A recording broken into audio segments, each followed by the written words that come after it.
Join us today for another book review for The Forever War by Joe Haldeman.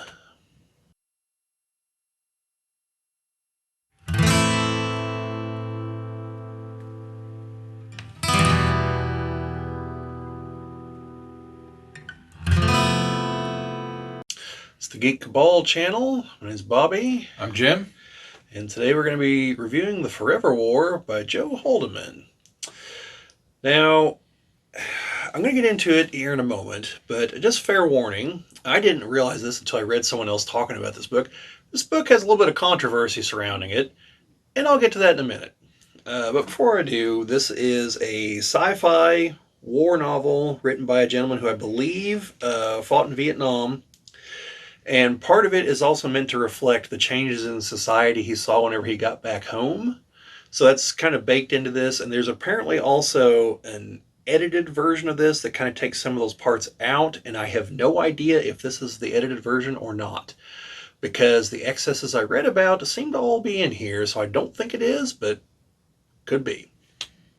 So, The Forever War is about humanity comes across an alien species and decides that it's time to rumble. So, the book follows characters who are taken as children, I believe they're teenagers at the time, who are very smart, and then they take them out into space and start training them how to fight. And it's explained very quickly that, like, this is do or die kind of training. Like, they don't care if you live or die, other than the fact that, like, they'll have to train someone to replace you. They're basically saying, you're special, that's why we chose you, but not so special that we don't care if you die in training. And, I'm pretty sure some of them do. So, ultimately, the bulk of the book is kind of talking about what, like, warfare would look like in a situation where you have near light speed travel and have to deal with special relativity. Sorry for the interruption here, folks. I realized that I had probably overlooked something in the book review here, or rather misstated something. And so I went back to double check the books. It had been a while since I read it. And the whole light speed thing is a little more complicated than I make it out to be in the rest of the video here. So just kind of glancing through the book, I do believe most of what I said here in the review is still accurate, but there are aspects to it that there's some funkiness to it. I'm not going to go into it. Read the book if you really want to know about it. But just to say that, yes, it is slightly more complicated than I make it in the rest of the video. So for those of you who have read the book and you're like, oh, this guy didn't know what the hell he's talking about, like, yeah, it's more complicated than I make it out to be. Okay? All right. Anyway, back to the review. So, like, they go off on their first mission, and it's the farthest out that anyone goes to fight the aliens. The battle takes like 5 minutes. They get their ass handed to them, and then they run away. And by the time they get back, like, several other battles have happened with the aliens, but because of the distortion of time and everything, they don't know about this, and they're celebrated war heroes whenever they get back, and they're like, what are you talking about? Like, we lost. Like, yeah, but we fought them several other times. Like, you were the ones who went out there and did it first. And then the survivors get sent back out again. And I believe it's on that trip whenever they come back, whenever some changes in society have occurred, the guy that comes in and does the briefing is clearly very effeminate. And, like, is definitely downplaying any masculine qualities he has colored hair and fingernails and everything, and the guy, like, finds out that his mom is now living with another woman, and the government is encouraging same-sex relationships due to overpopulation. And, like, that's the part that people seem to be like, what the hell is going on here in this book? And at the time I read it, I didn't know about the controversy, and I was just like, that's an interesting take, to be sure. And I was like, this must be that whole, like, whenever the guy got back from Vietnam, he didn't really approve of what he saw was happening to America, and this is the expression of it. But, like, for the plot, I mean, it works, and he kind of explores the idea and talks a little bit about it, but ultimately drives the main character to be like, fuck it, send me back out to space. And so he goes back, And this ultimately leads to the other controversial part. There's a guy that goes with him on, I think it's that campaign, where that guy is gay, and they have developed a procedure to make you straight if you're gay. I think it works the other way too, but I'm not. It's been a while since I've read it. And once they come back from that mission, the guy's like, "Well, you sold me on it. Like, I want to know what it's like to be with a woman. I'm going to do it." And the other guy's like, "You'll enjoy it. Trust me, it's awesome. Because it is." Well, I mean, Yeah, well, no. so, but he has a girlfriend, the main guy. And once they leave the hospital, they're going to be sent on different missions, and they're going to come back something like 1,000 years apart. And so he's just kind of like, well, that sucks. And because they already know when the missions are going to leave and everything. And so whenever he comes back, which is way earlier than her, they've achieved peace with the aliens. Humanity has changed to the point that they're all just like clones that reproduce that via that method. And like that's how the aliens reproduced. And so they're like, oh, it's all just a giant misunderstanding. The base here, this is just a monument to our stupidity and our warlike ways. And in fact, once the last ship comes in, we're going to blow all this up because it's stupid and we're all alike. They're like, but just in case we've made a mistake, if you guys want to stay the way you are and keep reproducing naturally, we want to do that just in case we've made a colossal mistake. We need to keep baseline humanity somewhere. And that's where the guy's like, yeah, I think I'm going to go straight. And he figures out the way to wait for his girlfriend. He charters a ship to just go a certain number of light years out and come back, just back and forth at near light speed until she shows back up. So, like, the science front's really interesting, the relativistic speeds and all that kind of stuff. And then there's, like I said, there's the weird social commentaries. And I liked the book. I can see why people wouldn't, but I liked it. So, Jim, any of that insanity hit you in any particular way? Well, I could see where the controversy comes in, and I mean, even like we said, the first part where they talked about the population control. I mean, I guess if you needed to control the population, that would be a legitimate way of doing it.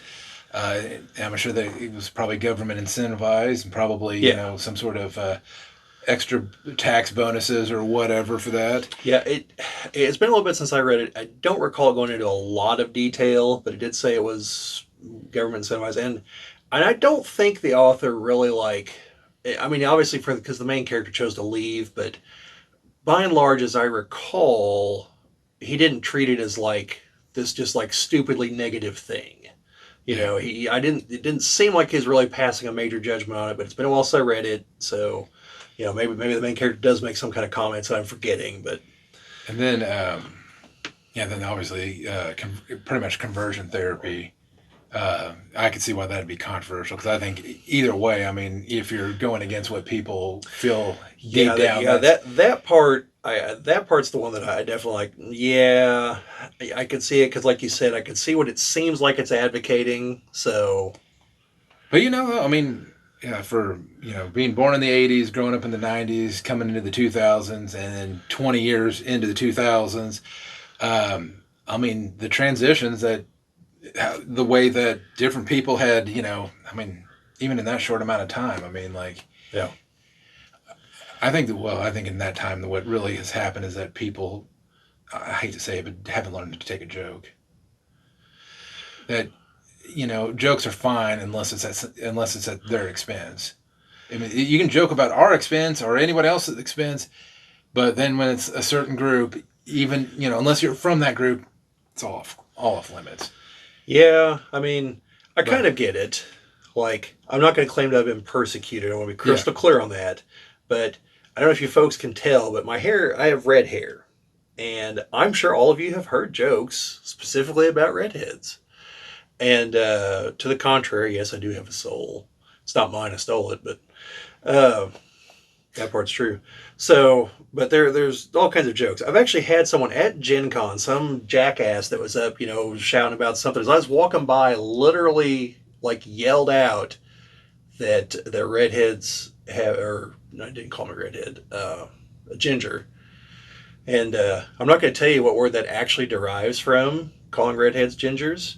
Let's just say if you rearrange the letters, you'll get it. And it's not typically directed towards white people. You can probably figure it out from there. But that's why they call redheads gingers. It's a similar concept. But yeah, literally like yelled out, "Gingers have no soul," and I'm like, "What the fuck?" And look over and like, yeah, he's like, "Yeah, you," and it's like, if this wasn't a public place, I'd probably throw something really heavy right at your head, you moron. But I'm just saying, I get the whole joke specifically. That wasn't even a generalization. That was specifically to me in a public setting. So I get being pissed off about that, but comedy has to be allowed to be thrown out there. Well, I get the follically challenged jokes hurled my way, so, but I'm okay with it. I've accepted the fact on that. Now, the other thing is, do they ever talk about how they developed the near FTL travel? Well, they already had it by the time the war starts. I don't recall there. I know the weapons advance as it goes along because I think of the first encounter. I think both sides have laser guns, but they also have like force fields that, if I'm remembering correctly, you can't see out of. But like, so they have to open up to shoot or something to that effect instead of the aliens. That's when it just becomes like the laser danger death zone that like 5 people walk out of without being like boiled and exploded. And if I recall correctly, it like tells you what would actually happen if a high powered laser hits a human body. And kind of like what we talked about with the lightsaber thing. Like, no, a torso hit, you're dead because it's going to boil all your organs. But yeah. And like I said, the battle's literally, it's over in minutes. And they're like, let's get the hell out of here. So yeah. Well, and I know we've had conversations before about the anything that's faster than light travel. The shenanigans that you can have with that, but I do like the idea of being able to travel back and forth to allow time. Yeah. It made me think of the time machine, like the way that instead of being in one spot, letting time just develop around you, you completely being gone and then coming back, and it's like, oh, what, Though I'm pretty sure in the Time Machine movie or whatever that the guy's sitting there just seeing the way, you're going to be wondering, like, what the hell's happening to the world outside? Yeah. Well, why are these underground creatures now developing? And yeah. Well, I know it's been also seen the new one, but I know in the older one, uh, he like the bombs go off the nukes, and so it like shakes him and he knocks him out. That's why he wakes up and it's like 800,000 years in the future, because he like hit the throttle all the way forward and away he went. Uh, no, I did like in the newer one though how they changed it up a little bit. It was still nukes, but it was underground nuclear blasting on the moon that broke the moon apart. Which, yeah, that would probably pretty well ruin everyone's day once that started raining down. But yeah, like I said, from the science angle, it's an interesting book. The concepts, mainly exploring the near light speed and just the ramifications of, to you, weeks are passing, to the rest of the universe, like centuries are passing. and I think weirdness going on where people things change throughout that time. I think that's good. I mean, I don't think you're going to expect everything to be sunshine and whatever, when sunshine and rainbows when 100 200 years go by. Who knows? Things could get better, things could get worse. Well, I know in movies, that's one thing I love about futuristic movies from the 60s and 70s, where they're just like, this fashion's never going to end. And like, that fashion's not going to survive to the 80s. What are you talking about? No, it's the same problems you have with like the Alien movies, and I'm pretty sure they're going to keep it up where the technology is going to look like from the 70s still. Yeah, well, I mean, that's being cohesive. The same thing with Star Wars. But I think there's an explanation they could throw out there, is that the technology, while looking primitive, is actually far more robust than if they had the fancier displays and such. It allows them to maybe. Yeah, I mean, that's no, not to tread into the super popular topic of BattleTech here, but that's the thing with BattleTech too. Since everything was conceived of back in the 80s, like, there's no AI in BattleTech. There's one singular example, and it got nuked. All the computers look like what we thought supercomputers would look like in the 80s, basically like the Whopper from War Games. And they try to explain it. It's essentially that I think they hit the wall before now in their timeline as far as transistor size. So, because you know that sooner or later, and it's going to be sooner rather than later, we're going to hit the wall on transistor size where we're literally dealing with like atoms. Yeah. And like an electron shift is going to screw it. And so the only way to get more powerful is going to be to start building bigger again with just more and more of the teeny tiny transistors. And that could be the same case with Alien, is that we hit that point and then we had to start getting bigger. Plus, it's in space where space is not kind to computers because of the radiation. Yeah. So a little off topic on that, but I mean, I like the looks into possible futures, possible technologies, and how things would transpire in that. I mean, I think sounds like a pretty neat book, and yeah. Real briefly, though, I will not forgive Aliens for its future fashion of essentially modern suits, but with the collar popped up, like Burke was wearing. It's like, come on now, do something a little bit different. I mean, Gorman's wearing a modern day U.S. Marine outfit, and that's like presumably not the United States, although I think it was wearing an American flag on it too. But yeah, yeah, like I said, it's an interesting book. The sci-fi angles are rather interesting. The other parts, they're interesting, but I can see where people would have some issues. Hope anyone who decides to read it can look past that. But and I think that's what you have to do with the book. I think with anything, I mean, you have to understand it. It's a novel. Everything's not going to be sunshine, rainbows. Again, I use that term. It's not going to be exactly the way you want it. It's going to be a story to be told, and sometimes it's going to be good. Sometimes it's going to be bad. Sometimes it's just going to be like, meh. You're going to have. I mean, humanity in itself has got ugly streaks, and you're going to see that. Some, not myself, but some would argue that we're nothing but an ugly streak. But they're misanthropic, so don't listen to them. I don't know what that means, but that's all right. But I have the hillbilly knowledge in my. Like Owen was talking about some of his writing and stuff, and some of the words he used, and I'm just like, I don't know what you're talking about. I am not. Oh, that sophisticated. I come across them occasionally in my reading that I'm just like. You have to break out the dictionary. Yeah, the dictionary, the thesaurus, and I'm just like, like, I was having a conversation with Chris, this is like 20 years ago, and maybe 15 years ago, and he said something, and I was like, what the hell are you talking about? And he had to explain it to me, and I was like, well, that makes sense now in the context. Like, I get it now. But yeah, every once in a while, like, I just come across something, and, I don't want to be like Shaun and Shaun of the Dead, where his girlfriend's like, says it's really going to exacerbate things. And he's like, what's that? And she, like, tells him what was going to exacerbate things. He's like, no, exacerbate. What does that mean? But check out the book if you're able. If you're interested, there's going to be if it's still sold on Amazon. It's where I bought it, so I assume it is. There'll be an Amazon affiliate link down there if you want to buy it that way and help out the channel in some small way. If not, check it out at your local library. Might be able to find it online. I don't think it's old enough that it's at a copyright, but let's be real here. This is the internet. People don't really follow those things anyway. I'm not condoning that, but yes, it is what it is. I always say, support the the creators and authors and whoever when you can.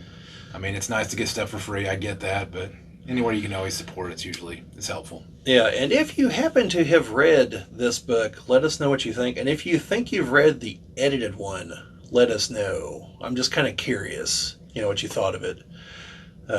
Yeah, otherwise, like, share, subscribe, all that fun stuff. And I don't know. Keep turning those pages. See you in the stacks. Something book related. And clever. Yeah. See ya.